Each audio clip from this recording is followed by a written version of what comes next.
Maniwala sa plano ng Lord sa buhay namin kasi meron naman siyang plano sa bawat isa.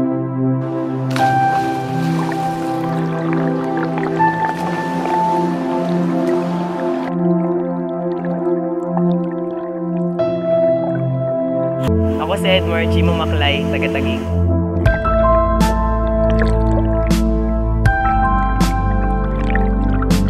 Na-aksidente po ako nung 7 years old ako na sa bus accident po. Nasagasaan yung sinasakyan naming bus ng isang truck and naipit yung left leg ko sa bintana. Pupunta kami sa tito niya kasi despedida po. Nandun na po kami sa may Tandansora, yun po, nabangga po yung bus na sinasakyan namin. Tapos na na-amputate po yung isang paa niya. So yun po, kala ko mawawala na po siya sa amin eh. Mas gusto ko pa sana na ako na lang sana. Kasi anak ko bata pa nun eh, 7 years old lang siya. Marami pang mangyayari sa buhay niya. Hindi pinaparamdam ng mga tao sa paligid ko na different ako.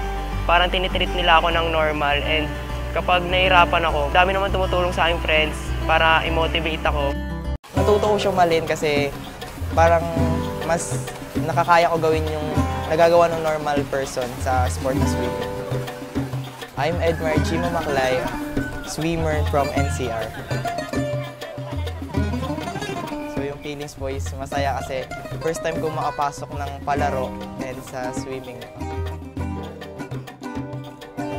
Una po natutuwa kasi akala ko ma-discriminate ako kasi sa nakikita nila. Pero pag nasa swimming or nasa pool area ako, nagugulat sila. Tapos after naman nun, ina-approach nila ako and sinasabi nila natutuwa sila kasi sa nakikita nila.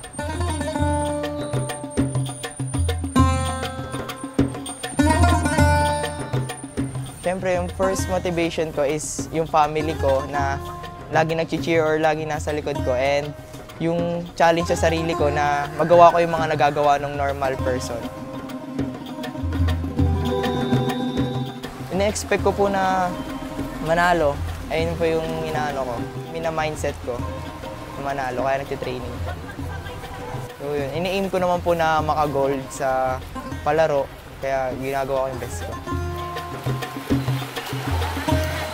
Yung lamang ko po siguro is yung mas naniniwala ako sa sarili ko.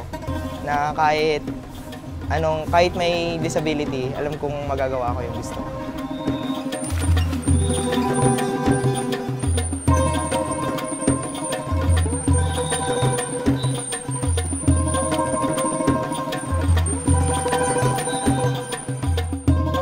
Nag-provide po si Mayor Lani ng mga gamit ko katulad ng snorkel, paddles, pool, kickboard.